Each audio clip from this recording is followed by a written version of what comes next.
नमस्कार विद्यार्थी मित्रांनो, आज आपण 12वीच्या नवीन अभ्यासक्रमातील युवक भारती विषयांतर्गत येणारी 11वी कविता आरशातली स्त्री ही आज आपण शिकणार आहोत। या कवितेच्या कवयित्री हिरा बनसोडे या आहेत। सर्वप्रथम त्यांचा आपण परिचय पाहून घेऊया। मराठी साहित्यातील कवयित्री हिरा बनसोडे यांचा परिचय। त्यांचा कार्यकाळ सांगितलेला आहे 1939 ते आजपर्यंत हयात आहेत। सुप्रसिद्ध मराठी साहित्यातील कवयित्री म्हणून ओळख आहे। एवढंच नाही, फुले आंबेडकरी साहित्य चळवळीतील पहिल्या पिढीच्या महत्त्वाच्या कवयित्री म्हणूनही ख्याती आहे। अस्मितादर्श, निकाय, सुगावा, युगवाणी, समुचित इत्यादी नियतकालिकांमधून सातत्यानं त्यांनी काव्यलेखनही केलं आहे। आपल्या काव्यलेखनातून आणि काव्य वाचनातून आंबेडकरांची विचारधारा महाराष्ट्राच्या कानाकोपऱ्यात प्रवाही करण्यात हिरा बनसोडे यांची कविता अग्रणी ठरली आहे। त्यांचे पौर्णिमा, फिनिक्स, फिर्याद हे काव्यसंग्रह प्रसिद्ध आहेत। प्रस्थापित समाजव्यवस्थेच्या विरोधात बंड करणारी, व्यवस्थेला जाब विचारून न्याय हक्कांची, अधिकारांची भाषा उच्चारणारी कविता त्यांनी मुख्यतः लिहिली आहे। हिरा बनसोडे यांनी ज्या ज्या पुस्तकांची निर्मिती केलेली आहे त्या सर्व पुस्तकांची ही छायाचित्रे। सर्वप्रथम फिर्याद नावाचं हे पुस्तक, त्यानंतर हिरा बनसोडे लिखित फिनिक्स या पुस्तकाचे पृष्ठ, अशा प्रकारच्या साहित्य पुस्तकांची निर्मिती हिरा बनसोडे यांनी केली आहे। समताधिष्ठित समाजरचनेला जन्म देणारी दलित स्त्री ही त्यांची नायिका आहे। तिचे भावविश्व त्यांच्या कवितेच्या केंद्रस्थानी असल्याने त्यांची कविता सामाजिक वास्तव तसेच सामाजिक सांस्कृतिक परिवर्तनेही आपल्याला कवेत घेते। डॉटर्स ऑफ महाराष्ट्र या ग्रंथात हिरा बनसोडे यांचा समावेश करण्यात आलेला आहे। त्यांच्या कवितांचे गुजराती, इंग्रजी, फ्रेंच या भाषांमध्ये अनुवादही झालेले आहेत। अशा प्रकारचा हिरा बनसोडे यांचा मराठी साहित्यातील एक कवयित्री म्हणून त्यांचा परिचय सांगण्यात येतो। आता आपण हिरा बनसोडे लिखित आरशातील स्त्री या कवितेतील आशय जाणून घेऊयात। या कवितेचा आशय असा सांगितला आहे की स्त्रीच्या आयुष्यातील स्थित्यंतराचा, स्थित्यंतर म्हणजे वेगवेगळे होणारे बदल, या ठिकाणी सांगितले। स्त्रीच्या आयुष्यातील स्थित्यंतराचा वेध घेताना कवयित्रीने या कवितेत स्त्रीच्या व्यथा शब्दबद्ध केल्या आहेत। सहज आरशात पाहताना जेव्हा गतकाळाच्या स्मृती जाग्या होतात तेव्हा तिच्या लक्षात येते की मी ती हीच का, आणि मग तिला वाटत राहते किती अंतर्बाह्य बदलले मी। चैतन्यमय बाल्य, तेजस्वी तारुण्य, त्यामधील स्वप्ने, ध्येय कुठल्या कुठे जाऊन आता कशाचेही काहीच न वाटणारी स्थित प्रज्ञता माझ्यात आली कोठून। पूर्वी हवेहवेसे वाटणारे चांदणे, वाट पाहणारी जाई, अशा छोट्या छोट्या गोष्टीतील आनंदाचेही आता संसारात गुरफटून गेल्यानंतर भान नसते। संसारात गांजलेल्या या स्त्रीला शेवटी आठवणीतील बालसखी नव्या उमेदीने जगण्यासाठी कसे प्रेरित करते हे या कवितेतून समजून घ्यावयाचे आहे। अशा पद्धतीने हिरा बनसोडे यांनी आरशातील स्त्री या कवितेत स्त्रीच्या आयुष्यातील व्यथा मांडण्याचा प्रयत्न केला आहे। तर मग पाहूयात आरशातील स्त्री ही कविता। सर्वप्रथम आपण हिरा बनसोडे लिखित आरशातील स्त्री ही कविता पूर्ण वाचून घेऊयात आणि नंतर एकेका कडव्यानुसार त्याचा अर्थ जाणून घेऊयात। पहिलं कडवं, सहज आरशात पाहिले नि डोळे भरून आले। सहज आरशात पाहिले नि डोळे भरून आले, आरशातील स्त्रीने मला विचारले, तूच नागती। माझेच रूप ल्यालेली तरीही मी नसलेली, माझेच रूप ल्यालेली तरीही मी नसलेली, किती बदललीस ग तू अंतर्बाह्य। तुला सांगू तुझ्या अंतरीचे सुंदर पूर्वरंग, ऐक तू कशी होतीस ते, ऐक तू कशी होतीस ते।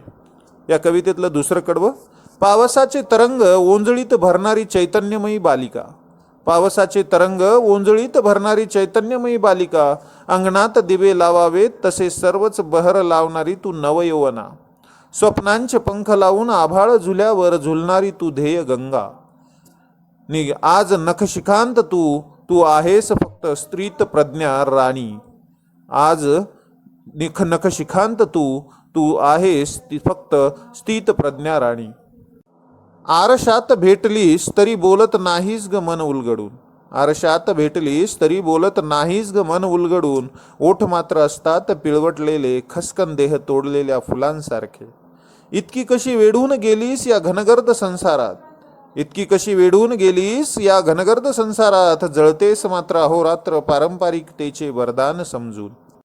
या ठिकाणी आपल्याला आरशातील स्त्रीचं चित्र दिसत आहे. कवितेचं पुढील कडवं या ठिकाणी वाचूयात. अंगणात थांबलेल्या तुझ्या प्रेयस चांदण्याला, अंगणात थांबलेल्या तुझ्या प्रेयस चांदण्याला, दार उघडून आत घेण्याचेही भान नाही ग तुला.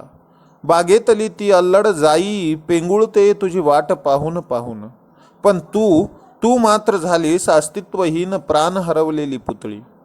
अनेकदा तुला मी अशी पाहते की काळीजच हंबरते, अनेकदा तुला मी अशी पाहते की काळीजच हंबरते, रात्रीच्या एकांतात तर हुंदका कंठात दाबून शिवत असतेस तुझे ठिकठिकाणी फाटलेले हृदय. पुढील कडवं.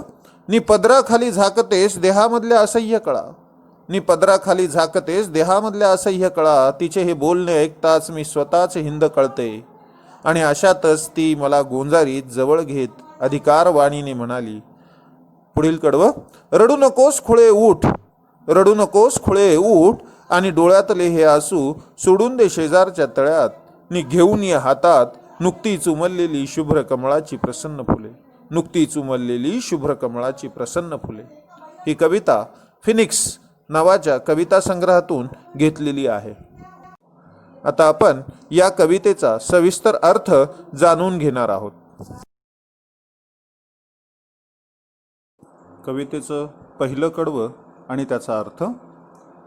सहज आरशात पाहिले नी डोळे भरून आले, सहज आरशात पाहिले नी डोळे भरून आले, आरशातील स्त्रीने मला विचारले तूच ना गती, माझेच रूप ल्यालेली तरीही मी नसलेली, माझेच रूप ल्यालेली तरीही मी नसलेली, किती बदललीस ग तू अंतर्बाह्य, तुला सांगू तुझ्या अंतरीचे सुंदर पूर्वरंग, ऐक तू कशी होतीस ते. आपल्याला माहिती आहे आरशातील स्त्री या कवितेत कवयित्री हिरा बनसोडे यांनी स्त्रीच्या व्यथा मांडलेल्या आहेत. एवढंच नाही, स्त्रीच्या आयुष्यातील जी काही स्थित्यंतरं आहेत त्या सर्व स्थित्यंतराचा वेधही घेतलेला आहे. एवढंच नाही, ही स्त्री ज्या वेळेला ती आरशात पाहते त्यावेळेला तिच्या प्रतिमेच्या माध्यमातून तिला आपला सर्व गतकाळ आठवतो, तिच्या गतकाळातल्या सर्व स्मृती जाग्या होतात आणि त्या स्मृती तिला वेगवेगळे प्रश्न विचारायला लागतात. अशा पद्धतीने आरशात पाहताना तिच्या संपूर्ण जीवनाची व्यथा तिच्या डोळ्यापुढे येते. हे सर्व चित्रण या कवितेमध्ये मांडलेलं आहे. आरसा, ज्यामध्ये आपलं जशास तसं प्रतिबिंब दिसतं ती वस्तू म्हणजे आरसा. कवितेच्या पहिल्या चरणाचा अर्थ जाणून घेताना कवितेतील स्त्री ज्या वेळेला आरशामध्ये पाहते त्यावेळेला आरशात पाहिल्यानंतर तिचे डोळे भरून येतात, तिचं मन तिलाच बोलायला लागतं. एवढंच नाही, विचारतं तूच ना गती. एवढंच नाही तर ती म्हणतेही की तू किती बदलली आहेस. यावर जेव्हा विश्वास वाटत नाही तेव्हा तिचं मन मागील आठवणी करून देतं, कशी होते ते सांगतं. असा या पहिल्या चरणाचा अर्थ सांगितला आहे. कवितेचं दुसरं चरण. पावसाचे तरंग ओंजळीत भरणारी चैतन्यमयी बालिका, पावसाचे तरंग ओंजळीत भरणारी चैतन्यमयी बालिका, अंगणात दिवे लावावेत तसे सर्वच बहर लावणारी तू नवयौवना, स्वप्नांचे पंख लावून आभाळ झुल्यावर झुलणारी तू ध्येयगंधा, नी आज नखशिखांत तू तू आहेस फक्त स्थित प्रज्ञा राणी. अशा प्रकारचं हे कवितेचं दुसरं चरण. या कवितेच्या दुसऱ्या चरणात कवयित्री हिरा बनसोडे सांगतात, लहानपणी तू हाताच्या ओंजळीत पावसाचे पाणी घेऊन खेळणारी तू बालिका, सणांच्या दिवसात अंगणात दिव्याने रोषणाई करणारी तू नवतरुणी, या तारुण्यात स्वप्ने पाहणारी, त्यावर झुलणारी तू ध्येयगंधा. तसेच आज नजर टाकली तर पायाच्या बोटापासून डोक्याच्या केसापर्यंत तू एखाद्या स्थितप्रज्ञ राणीसारखी वाटते. अशा पद्धतीचा अर्थ या कवितेच्या दुसऱ्या चरणात कवयित्रींनी सांगितला आहे. कवितेचं तिसरं चरण. आरशात भेटलीस तरी बोलत नाहीस ग मन उलगडून. आरशात भेटलीस तरी बोलत नाहीस ग मन उलगडून. ओठ मात्र असतात पिळवटलेले, खसकन देह तोडलेल्या फुलांसारखे. इतकी कशी वेढून गेलीस या घनगर्द संसारात, जळतेस मात्र अहोरात्र पारंपरिकतेचे वरदान समजून. अशा पद्धतीचं हे कवितेचं तिसरं चरण. आणि या तिसऱ्या चरणात संसारातील व्यथा मांडण्याचं काम कवयित्री हिरा बनसोडे यांनी केलं आहे. त्या म्हणतात, त्या स्त्रीचं मन जेव्हा बोलायला लागतं, जेव्हा ती आरशासमोर उभी राहते, त्यावेळेस ती म्हणते, तू आता पूर्वीसारखं बोलत नाहीस. आज तू संसारात इतकी कशी गुरफटून गेली आहेस की तुला बोलायला वेळच नाही.